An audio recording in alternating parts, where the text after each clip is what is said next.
Hi guys, આજે આપણે એક સરસ મજાની ઇન્સ્ટન્ટ એવી ચિપ્સ અને ચિપ્સનો તમે કલર જુઓ, બિલકુલ બજારમાં જે મળે છે ને એવી જ લેઝ જેવી ચિપ્સ છે. બિલકુલ આસાનીથી હું તમને કરી અને ઘરે બતાવીશ. તો એમના માટે થઈ અને બટેટા 3 નંગ જેટલા લીધા છે. મીડિયમ સાઇઝના બટેટા છે અને બટેટાનો કલર તમે જોઈ શકો છો કે થોડોક અલગ છે. જો તમારી પાસે આ રીતના બટેટા ના હોય તો ચોક્કસથી તમારી પાસે જે પણ બટેટા હોય તમે એમનો ઉપયોગ કરી શકો છો. પણ જો શક્ય હોય ને તો આ બટેટાનો ઉપયોગ કરશો તો તમારી ચિપ્સ છે ને એકદમ સરસ બજાર જેવી તૈયાર થશે.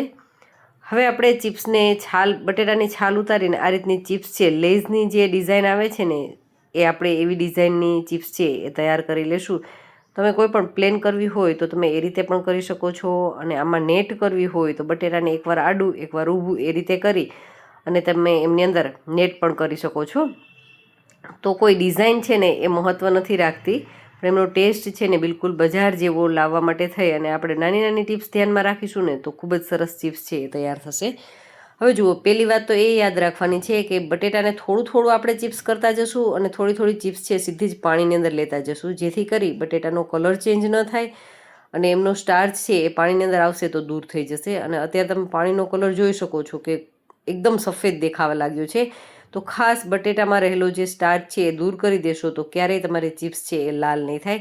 તો મેં એમને 4 થી 5 પાણીથી ધોઈ નાખી છે અને ધોયા બાદ પાણી તમે જોયું કે એકદમ ક્લીન થઈ ગયું હતું. હવે એ પાણી પણ દૂર કરી અને હવે એકદમ ઠંડા પાણીની અંદર, અને ઠંડુ પાણી ઓછું હોય ને તો તમે એમની અંદર બરફ પણ લઈ શકો છો. અને આ રીતે બરફની અંદર રાખશું આપણે એટલે ચિપ્સ છે એકદમ સરસ કડક થઈ જશે અને જરા પણ એની અંદર સ્ટાર્ચનું પ્રમાણ રહેશે નહીં. અને હવે આ છાલ છે, છાલને પણ આપણે બિલકુલ નહીં ફેંકીએ, એમનો પણ ઉપયોગ કરી લેવાનો છે. તો એમને આપણે સારી રીતે ધોઈ ઉકળતા પાણીની અંદર 5-1 મિનિટ માટે બાફી લેવાની છે, સૂકવી લેવાની છે. અને સૂકવ્યા બાદ એમને આખું વર્ષ માટે સ્ટોર કરી અને ચેવડો બનાવો ત્યારે તમે એમને ઉપયોગ કરી શકો છો ફ્રાય કરીને. મેં એમનો વિડીયો છે તમારી જોડે આમની પહેલાં શેર કરેલો છે, તો ચેનલની ચોક્કસથી મુલાકાત લઈ અને તમે એ વિડીયો છે એ વોચ કરી શકો છો. હવે આપણી ચિપ્સ છે ને એમને કોઈપણ કોટનના કપડાની અંદર આ રીતે લઈ લેવાની છે અને એકદમ સારી રીતે કોરી કરી લેવાની છે.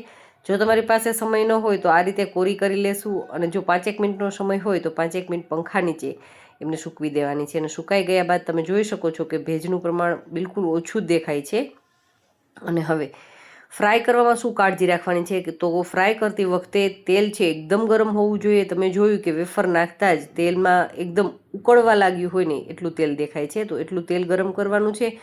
અને ગરમ તેલ થઈ ગયા બાદ જ્યારે ચિપ્સ એડ કરીએ ને ત્યારે ગેસની ફ્લેમને મીડિયમ કરીશું. જો લો ફ્લેમ કરીશું ને તો ચિપ્સની અંદર તેલ ચડવાની શક્યતા રહેશે. પણ એકદમ સરસ બજાર જેવી ચિપ્સ કરવી છે ને તો મીડિયમ ફ્લેમની ઉપર આ રીતે આપણે વેફરને અલટાવતું પલટાવતું રહેવાનું છે, જેથી કરીને શું થશે કે એમનો કલર છે ને એકદમ ઇક્વલ આવશે. બધી સાઈડથી એક સરખો જ કલર છે તમે જોશો તો એક સરખી જ એ ફ્રાય થઈ અને તૈયાર થશે. અને છેલ્લે તમારે એ વાત જોવાની છે કે શરૂઆતમાં આપણે જ્યારે તેલમાં એડ કરી બટેટાની કાતરી ત્યારે તમે જોશો તો એકદમ બબલ્સ થતા હતા, અને જ્યારે એ ફ્રાય થઈ જશે ને ત્યારે જોશો જો કલરમાં બહુ કોઈ ઝાઝો ડિફરન્સ નથી આવ્યો. એમ છતાંય આપણી ચિપ્સ છે એ સરસ મજાની ક્રિસ્પી થઈ ગઈ છે. તો આપણે એમને ચેક કરવા માટે એક લઈ આ રીતે ટુકડો કરીશું તો એકદમ આસાનીથી થઈ જાય છે.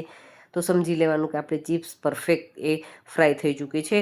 તો આપણે એમને કાઢી લેશું અને એક વાસણની અંદર સાઈડ પર રાખી દઈશું. આ જ રીતે બીજો જ્યારે આપણે એમની અંદર ઘાણું એડ કરીએ ને ત્યારે તેલને વળી પાછું સારી રીતે ગરમ કરવાનું છે. 1-8 મિનિટ માટે તેલને ગરમ કરી લેશું અને ત્યારબાદ જ આપણી ચિપ્સ છે એમની અંદર લેવાની છે અને પછી જ ફ્રાય સારી રીતે કરવાની છે.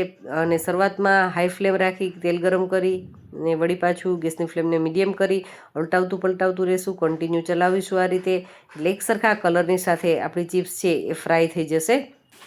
તો એ જ રીતે આપણે બધી ચિપ્સ છે એ ફ્રાય કરી લેશું અને એક વાસણની અંદર કાઢી લેશું. તો તમે જોઈ શકો છો કે બિલકુલ તેલ નથી ચડ્યું અને ખૂબ જ સરસ એવી કડક ક્રિસ્પી કુરકુરી એવી આપણી ચિપ્સ છે એ બની અને તૈયાર થઈ ગઈ છે. તમે એમનો અવાજ સાંભળીને પણ તમને ખ્યાલ આવી જશે કે આપણી ચિપ્સ છે એ કેટલી કુરકુરી તૈયાર થઈ છે. તો બિલકુલ ઓછી મહેનતની સાથે પણ એકદમ બજાર જેવી જ કે જે હાથમાં લેતા જ એમના ટુકડા થઈ જાય, એકદમ સોફ્ટ અને સાથે સાથે ક્રિસ્પી એવી આપણી ચિપ્સ રેડી છે.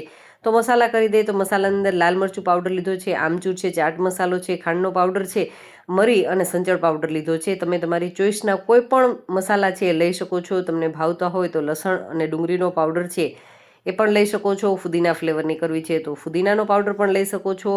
ચોઈસ તમારી છે. તમે કોઈ પણ મસાલાની સાથે ઇન્સ્ટન્ટ ચિપ્સ છે બનાવી તમે ખાઓ, બાળકોને વડીલોને ગમે એમને ખવડાવો તો ખૂબ જ ટેસ્ટી, બજાર જેવી. પણ બજારમાં જે પ્રિઝર્વેટિવનો અને એ બધી જ વસ્તુનો પ્લસ ઘણા બધા કેમિકલ્સ મસાલા કેવા યુઝ થયા છે આપને કશું જ ખબર નથી હોતી. તો ખાસ આ રીતે થોડીક મહેનત બાળકો માટે આપણા માટે કરીએ અને એવી ઇન્સ્ટન્ટ ચિપ્સ છે બનાવીએ. અને જો તમારે આખું વર્ષ માટેની જે ચિપ્સ છે એ શીખવી હોય, વેફર્સ આખું વર્ષ જે સ્ટોર કરી શકાય સુકવણીવાળી, તો તમે મને ચોક્કસથી કમેન્ટ કરી શકો છો. નેક્સ્ટ આપણે એમનો વિડીયો પણ શેર કરીશું તમારી જોડે. અને મિત્રો આજનો વિડીયો કેવો લાગ્યો એ મારી સાથે ચોક્કસથી કમેન્ટ કરી અને શેર કરજો. અને વિડીયો સારો લાગ્યો હોય તો ટ્રાય ચોક્કસથી કરજો અને ગમ્યો હોય તો લાઇક કરી ચેનલને ચોક્કસથી સબસ્ક્રાઈબ કરી લેજો. Thank you for watching this videos.